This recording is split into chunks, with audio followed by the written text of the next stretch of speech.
Hey, what's up, everybody? BDO44 coming at you with another video. All right, so the Lakers lose the game 112-104. We had a lot of opportunities, man. It was a great deal of fight down the stretch of this basketball game. A great deal of fight. But ultimately, we just could not pull it out, man. We just couldn't pull it out, bro. That was a tough one. I skipped out of there with 10 seconds to go. I don't even know if it's finalized yet. I looked at my phone and it said it had finalized, so I just assumed it was like a 10-second delay and just walked away. But that was a heartbreaking basketball game, man. 112-104 is the end score there. In the first half, it looked like we were going to get blown out. We came back, cut it all the way to 12, and the Clippers went on like a 10-0 run to run it back up by 12. We had cut it to 2. They ran it up by 12. We cut it to 6, and we had opportunities. We exerted a lot of energy. But we weren't able to overcome the Clippers tonight. So I don't even know where to start, man. I am very proud of the energy we put in the second half. I was very disappointed in the first half, but the second half, just like the last couple of games, we came out, played with a lot of energy, a lot of heart, but little mistakes, and not winning the rebounding battle in certain situations. Not taking the open shot when you have it, Luka, with 12 seconds to go. I don't know. All it takes is a little bit of mistakes. When you're going up against a team that's been elite for the last 17 games, I think they're 13-3 in their last 16 games or something like that. You're playing against an elite basketball club.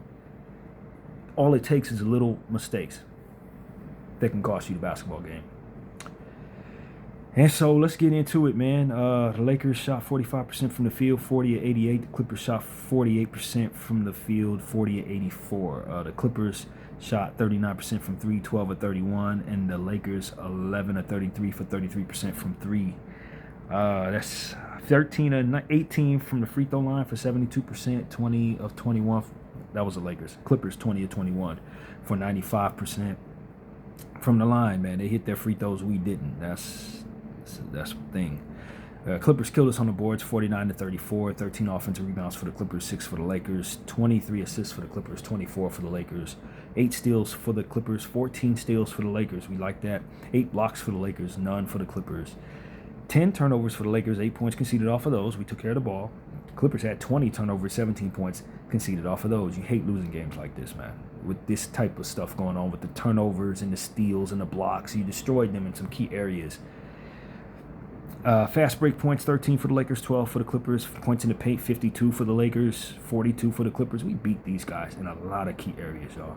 As I'm looking at these stats, man.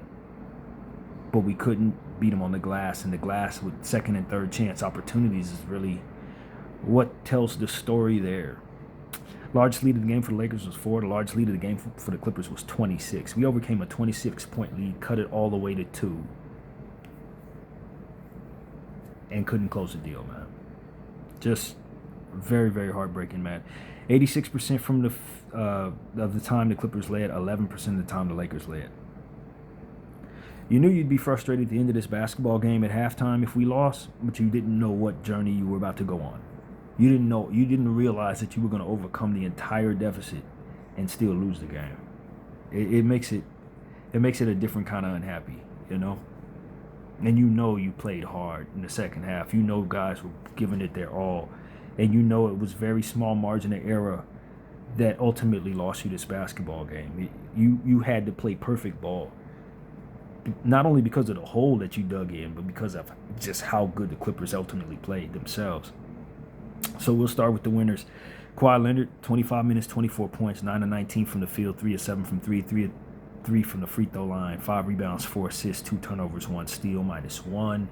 John Collins, 33 minutes, 13 points, 5 of 7 from the field, 1 of 3 from 3. And boy, was that a hell of a one. That corner 3, man.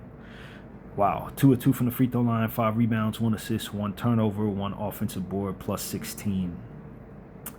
Yeah, he was good. Zubac gets the game ball for certain.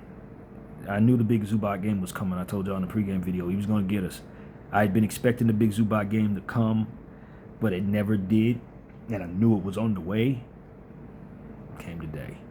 He gets the game ball with 32 minutes, 18 points, 7 of 13 from the field, 4 of 4 from the line, 19 boards, 1 turnover, 1 steal, 10 offensive boards plus 15 for the ex-Laker. Now, mind you, we traded this guy when he was in his early 20s to move Michael Beasley.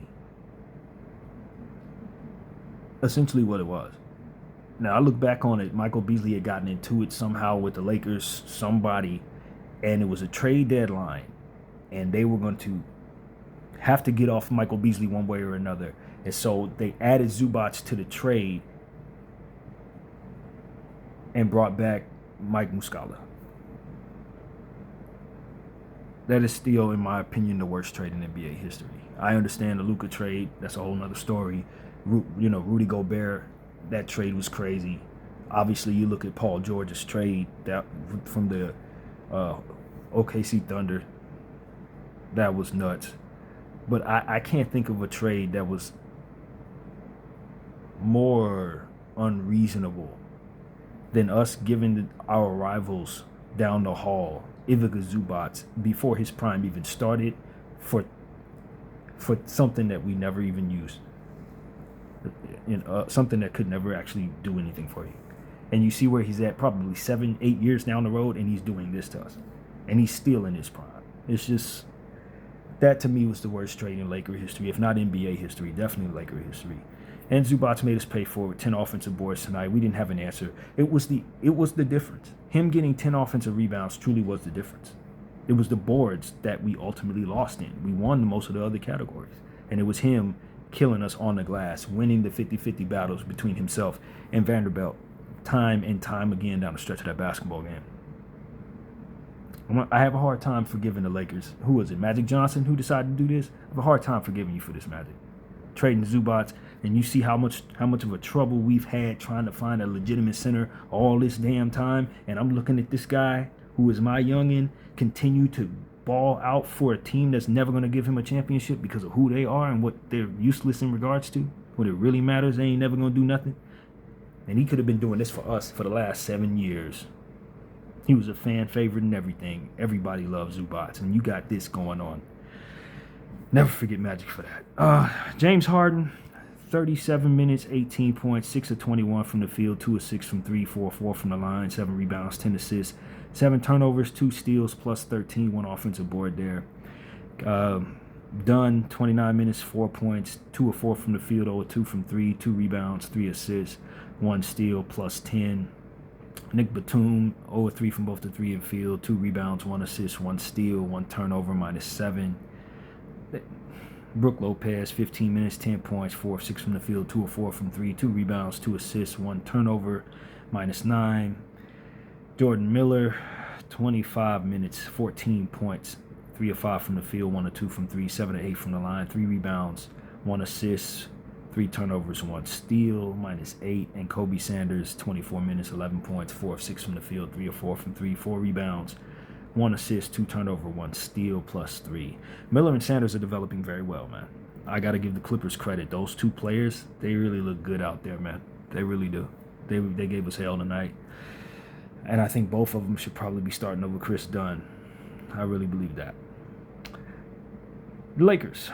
LeBron James, 35 minutes, 23 points, 9 of 19 from the field, 1 of 4 from 3, 4 of 5 from the free throw line, 5 rebounds, 6 assists, 4 turnovers, 2 steals, minus 5. Again, I like the energy from LeBron. I wish he would have been more efficient tonight, but he was really big down the stretch of that game. We just couldn't get enough. He made some big plays down there, but the threes that he missed were timely. Some of the shots that were missed were timely. If he would have been more efficient, we win the game. But, I thought ultimately he was good in the second half. In the first half, I did not like his body language at all. And I thought it contributed to why we ultimately went down by 26. But it was a tale of two halves for the King. I think he looked great in the second half. The energy was there in the second half. He started getting into it, and by the end of the game, he was giving you everything you wish you would have got from him for 48 minutes. We got to play 48 minutes. You can't sulk for one half of basketball, dig yourself such an incredibly ridiculous hole, and then fight down the stretch. You're going to lose those games a lot of times, and that's what happened tonight. If we would have played hard from start to finish as a team, we would have won by 12. But we dug ourselves a significant hole, and it required a little more than we had to overcome it. Jake LaRavia, 22 minutes, 7 points, 2 of 5 from the field, 2 of 2 from 3, 1 of 2 from the free throw line, 5 rebounds, 1 assist, 1 turnover, 3 steals, 4 blocks, 2 offensive boards, minus 15. Clearly, that's fantastic. The stocks are incredible. 7 stocks on the night. Jake LaRavia, that's incredible, bro. He didn't help us in the offensive end as much as I'd like to see, but 4 blocks, 3 steals is crazy. DeAndre Ayton, 21 minutes, 4 points, 2 of 5 from the field, 5 rebounds, 1 turnover, 1 block, 2 offensive boards, minus 14. I know that I was probably a part of the struggles out there. I mean, playing in discomfort is not the easiest thing in the world. Not everybody can focus through that. I thought he was bad tonight. With that being said, I didn't think he was good at all. Not at all. And we needed him to be, especially with Zubac playing like this. So it was very unfortunate. I don't blame people for jumping on Ayton tonight. I don't. He should have been a lot better. In his 21 minutes, he should have been better, period. Marcus Smart, 30 minutes, 10 points, 4 of 10 from the field, 1 of 5 from 3, 1 of 1 from the free throw line, 4 assists, 2 steals, 1 turnover, minus 1. The energy was fantastic in the second half. Just fantastic. I really like what I saw from Marcus Smart in that fourth quarter. He hit a big 3 there. The only 3 that he hit was huge. Surprised he didn't get a single rebound out there with all the hustling he was doing. There's no boards accredited to his name, but I don't think the stats really tell you much of anything. He was all over the place in that second half. But I say the same thing about him I say it about everybody else. You dig yourself a hole, man. In the first half, we didn't have all that. That wasn't what was given to us in the first half.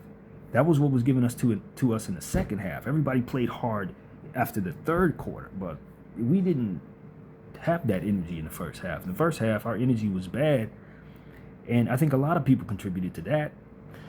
Luka Doncic, 39 minutes, 32 points, 11 of 27 from the field, 3 of 13 from 3, 7 of 10 from the free throw line, 11 rebounds, 8 assists, 3 steals, 1 turnover, 1 offensive board, minus 17.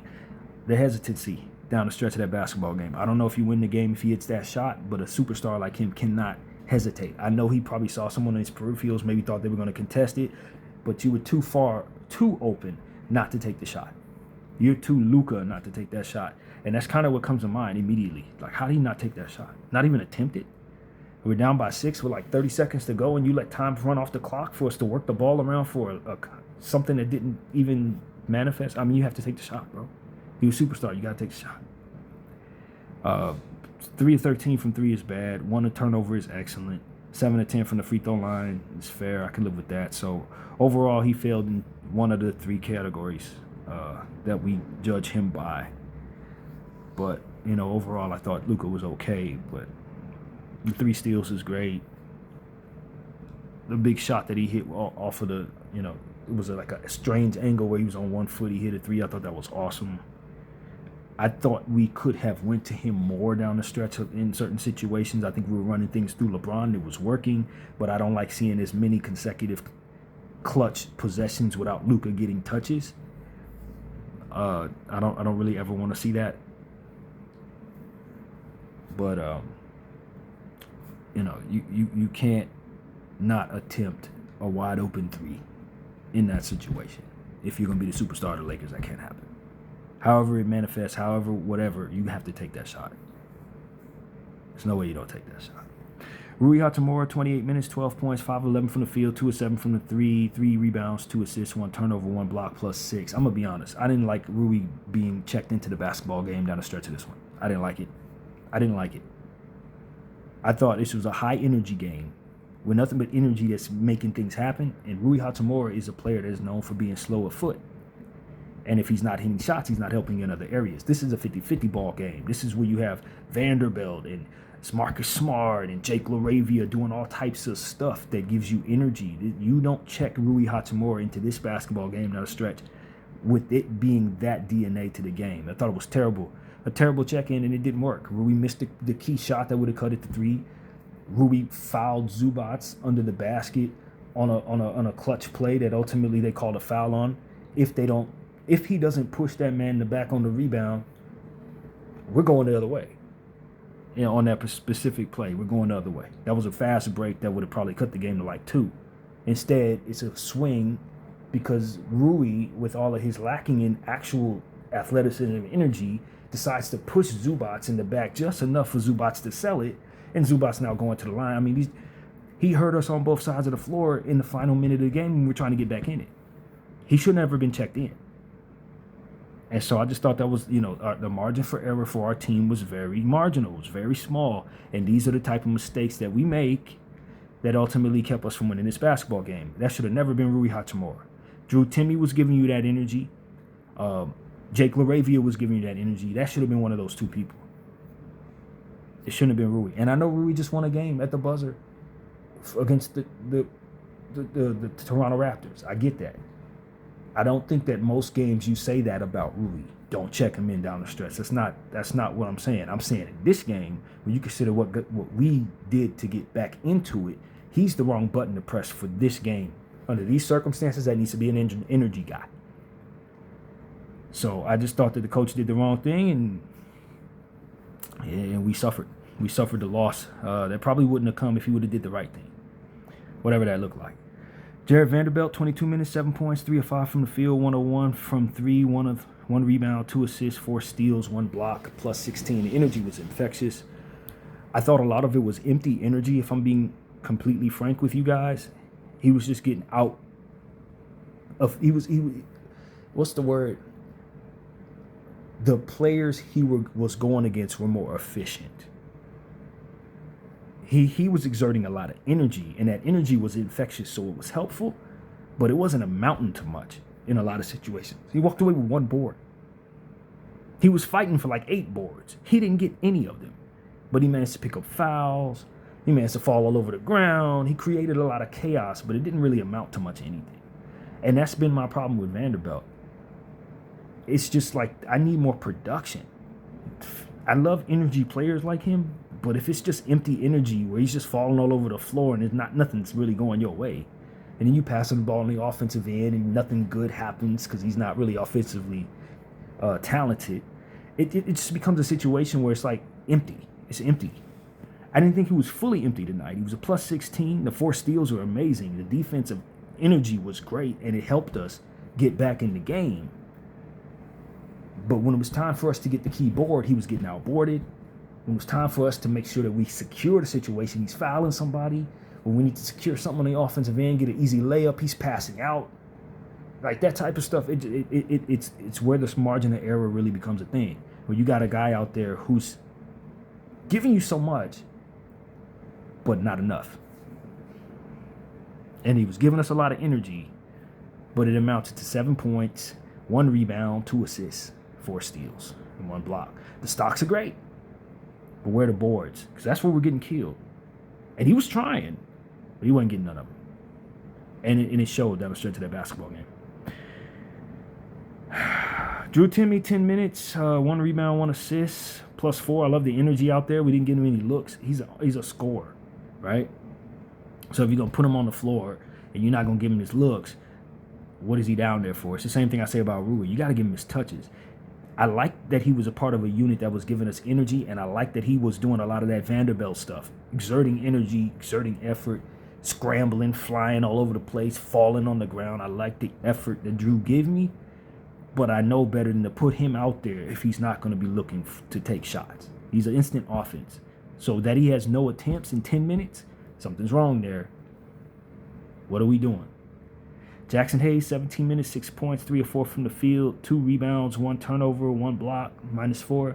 Jackson Hayes was pretty good. I like the 3 of 4, the lobs and stuff, but 2 boards. You're my center. I need more than 2 boards, bro. I need more than 2 boards. How Luka Doncic has 11 boards and nobody else has over 5? And you wonder why you lost. Not to single out Jackson. I'm just saying the whole team. Nobody really rebounded. We got, what is this? From my entire bench, 7, 8 boards from the entire bench, and we played 5 people. They're averaging maybe like 17 minutes. Hell no, man. That's where you got your butt whooped. Nobody rebounded the ball, man, and it hurt us. Gabe Vincent, 16 minutes, 3 points, 1 of 2 from the field, 1 of 1 from 3, 1 rebound, -8. Anybody want to know how we found ourselves down? Coach put him in the game. Period. Just like most nights. You find yourself in a close basketball game against a good team. Coach checks if Gabe Vincent in, you go down by 12. People start slumping their shoulders when they go down by 12. They end up down by 26. It starts with you putting Gabe on the floor. It started with you putting Gabe on the floor last night, and we had to fight our way back. It started with you putting Gabe on the floor the game before that. We had to fight our way back. It starts with you putting Gabe on the floor each and every time you put Gabe on the floor, Coach JJ. This dude is the catalyst for all of our failures. It starts with him. Every time. Tonight's no exception. Check the score when he's on the floor. Period. Just check the score when he's on the floor, man. Because tonight, when we put him out there, it immediately went from like a 5-point deficit to a 12-point deficit. And then when in the rotations where he wasn't on the floor in the second half, we suddenly find ourselves roaring back into the game, from going from 26 down to 2 down. You didn't see no Gabe Vincent anywhere in sight. Just check the score. Look at him when he's on the floor, check the score. When he's not on the floor, check the score. It's going to be consistent as daylight. If you want to lose, just put Gabe Vincent in the game. That's going to happen for you. Put number 7 on the floor. You're going to lose. Be certain of that. So that's really what it was, man. The Lakers came out really, really lackluster, looked lethargic, looked despondent, looked devastated. I think the noise, just like Dwayne Wade said on the telecast, he thought that the Lakers' energy was bad in that first half because the noise was getting to him. I agree. I didn't discuss any of that stuff having to do with the ESPN, paragraph, whatever the hell they wrote up in regards to Jeanie Buss and LeBron James and her wanting to trade LeBron to the Clippers or whatever. I didn't read any of that. I didn't make a video on that. I didn't give much energy to that. 2 reasons. One, I don't care about that. To be honest with you, BDL 44 did not even get on my radar. Whether it's true or not, I just did not have any concern for it. And 2, for me, I look at that stuff as clickbaity, clout chasey, and hearsay. You know what I mean? She wanted to trade LeBron. Did LeBron get traded? No. Is she going to admit that she wanted to trade LeBron? No. Is LeBron going to come out and say, yeah, I knew they wanted to trade me? No. So why am I listening to somebody who's trying to get clicks, bringing some bad energy to my team, trying to just bring forth, nonsensical dysfunction so that they can have clicks on their name in the name of ESPN's platform? I'm not interested. Like that, I'm honestly not interested, and I don't think Laker fans should be interested in that type of stuff, to be honest with you. What Jeanie Buss, our old owner, wanted to do that didn't get done is not important, but it can be a distraction. I think it might have been. I think it might have been for about a half of basketball tonight, and that was just enough to build us a big enough deficit that we couldn't overcome. And I say this the same way I said in regards to a different conversation very recently. If we're going to be that thin-skinned of a team, we are going to lose basketball games. If we're going to let outside noise of people chirping around the Los Angeles Lakers, a team that everybody talks about to make a name for themselves, a team that everybody loves to hate but they can't stop talking about, if we're going to be on this team and be worried about what people are talking about, then you're on the wrong team, man. If you don't have a thick skin, you're in the wrong space. And so that's my thing. I give very little credence to that type of conversation. I think it's clout chasey, clickbaity, and I don't care for it, to be honest with you. And I know people probably like, well, you're a Laker fan, you didn't talk about that. No, I didn't. I really didn't, man. That harbors no space in my mind when I'm considering what my team needs to do, and I'm considering where we trying to go as a franchise, and I'm considering what needs to happen in regards to these basketball games. I ain't clicking on nothing like that. That is hearsay. That don't have nothing to do with what's going on the basketball floor. That ain't got nothing to do with how we're going to make our team better or how we're going to put ourselves in a position to beat the damn Clippers. All that can do is distract people if they consider such things from within our brains and within our locker room. It does nothing but create chaos. It's a distraction. If we ignore it, it means nothing, literally. And so that's all I have to say about that. I don't care. I literally care less. So, yeah, we lost the game, man. And I think people were really worried about things that maybe didn't have nothing to do with our basketball game tonight. And your margin of error against a team that's been winning as much as the Clippers has as of late is very slim. And not only that, but we got to understand something, man. This is very important. Clippers have OKC's. OKC has the Clippers pick, right? The Clippers started the season looking like they were going to be the worst team in the league.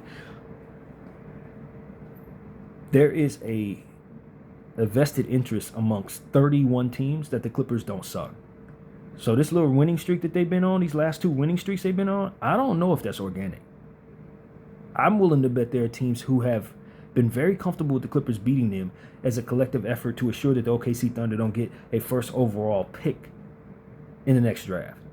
And I do believe that a lot of what is going on with the Clippers don't have much to do with them being great, as it is that the entire league would much rather the OKC Thunder do not get the best player in this upcoming fantastic draft here, or a good player in this upcoming fantastic draft. And I think that might have something to do with a lot of what the Clippers have been doing. They started off so bad that I think people may be actually fixing games to assure that they don't suck as bad as they essentially are supposed to suck, for as horrible as they've been to start the season. And so I don't know if this game had anything to do with that. I'm not really sure. I'm not saying that it did or it didn't. All I'm saying is the Clippers been winning a lot of games, and they started off absolutely horrible, and they didn't make any transactions whatsoever. They get their act together, or did people start rigging games to assure that they don't give OKC some awesome player? Just saying. So that's really what's going on here, man. I just think the Los Angeles Lakers, that when you're going up against as much as we were going up against, you're going against, in all of these circumstances, however you look at it, our margin for error was very, very slim. And we just dug ourselves a little bit too big of a hole to overcome. And even though we cut it to 2, it still became a situation where you had very little margin for error, even under those circumstances. And we made the wrong decisions. We put the wrong people on the floor. We didn't get the loose ball here. We fouled unnecessarily there. We didn't take a 3 here. We bricked a 3 in the corner there. Just enough times to lose the basketball game. And I thought it was a very honorable effort that the Lakers gave in the second half. Guys like Marcus Smart, Jake LaRavia, LeBron James, Vanderbilt, they hustled about as much as I'd ever seen. Drew Timmy, they hustled about as much as any Laker team has ever hustled in their lives. But at the end of the day, when you start the game like you don't care and then find your confidence somewhere down the third quarter, it's too late. If you ain't going to start the game that way, don't expect that you ending it that way is going to lead to you having a victory. Because most of the time, it ain't. So that's what it was, man. They didn't embarrass us tonight, not by any means. But they started the game off as if they were going to, and that was enough to assure they lost. That's what I saw there. So, next game, Dallas on Saturday. Another emotional basketball game because Luka is headed back to Dallas, where they traded him away and didn't show no love to him and talked about him on the way out the door and all that. They beat the Warriors tonight, 123-115, so I'll be seeing highlights of that at some point over the next 24 hours. And we continue this long road trip, man. The Bulls beat the Timberwolves. They're on an impressive streak. They just beat these Clippers that beat us. Now they beat the Wolves, so definitely happy about that. Continue to beat teams around us to assure that our wins and our losses matter as much as they're supposed to. As long as teams are getting beat around our standings area, we should be fine. The Nuggets beat the Wizards tonight. That's not great for us, but let's check out the standings, see what's going on. So, first place, OKC, 37-8. Second place, San Antonio, 31-14. Third place, Denver, 30-15. Fourth place, Houston, 26-16. Fifth place, Phoenix, 27-17. Sixth place, Lakers, 26-17. Seventh place, Minnesota, 27-18. Eighth place, Golden State, 25-21. Ninth place, Portland, 23-22. 10th place, Clippers, 20-24. So the Clippers continue to get some space between themselves and the Memphis Grizzlies. 2 games, or a full game above being outside of the play-in tournament. And we are tied with Minnesota. If we lose our next game, or if Minnesota wins their next game, however that goes, we could find ourselves in 7th place rather soon. Thank God the Bulls beat Minnesota tonight, or we'd be there already. Just got to play 48 minutes, man. 48 minutes, bro. You come out like you don't want to play basketball for 2 quarters. You put crap on the floor that you know damn well you're going to lose playing with. And you come out of the locker room and just decide you want to turn it on like it's some type of light switch. You're not good enough for a basketball team to do that, Lakers. You're not. And they'll come out lackluster, feeling, whatever that energy was, whatever that sorry, sulking, woe is me crap that they was going through in that first half, it cost them the basketball game. It really did. You can send guys out there like Vanderbilt and Marcus Smart to give you energy, but if you're not going to play with that the whole game, then you're just asking them to go out there and throw themselves around just for you to lose any damn way. We exerted too much effort tonight. For this to be the start of a road trip, we exerted too much effort tonight, man. For us to have a game a day from now in Dallas, all that fighting and we still lost. All that pushing around, diving for loose ball, all this, and we still lost. And I need Ayton to tighten up, man. I understand you had the eye scratch, bro. But on a night like tonight where Zubac is that much better than you should take that personally, bro. I don't understand how one night he can play so great, the next night he's nowhere, the next night he's playing great, the next night he's nowhere. What is this, man? You were the first overall pick, bro. Where is your pride? You can't play this sorry in a game where you play for the Lakers in the Clippers building, bro. At some point in time, we got to call him out. I've been reluctant to do it because I've been very patient. But tonight was one of them nights where it's like, man, it's a rivalry game. You see the team flying all over the place, trying their best. Where's your energy? Why are we better with Jackson Hayes on the floor than we are with you over the last couple of games, sir? Why does it seem like we can find energy when you're not out there? You should take that personally, bro.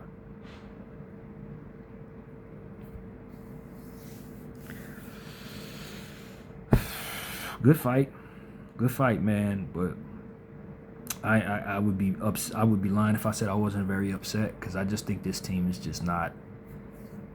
They're not doing what they're supposed to be doing, bro. I'm just gonna be honest with you. This coach ain't doing what he's supposed to be doing. This team ain't doing what it's supposed to be doing.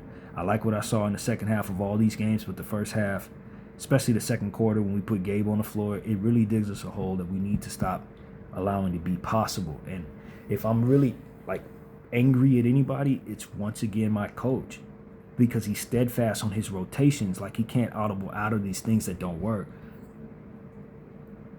And like I said, it digs us a hole we are having a hard time getting out of in certain basketball games, man. This is a game where you could win, but I'm looking at Gabe Vincent when I know what Gabe's gonna do. I've been telling y'all what that's about since before he even came back from injury, and it's turned out worse than I thought, man.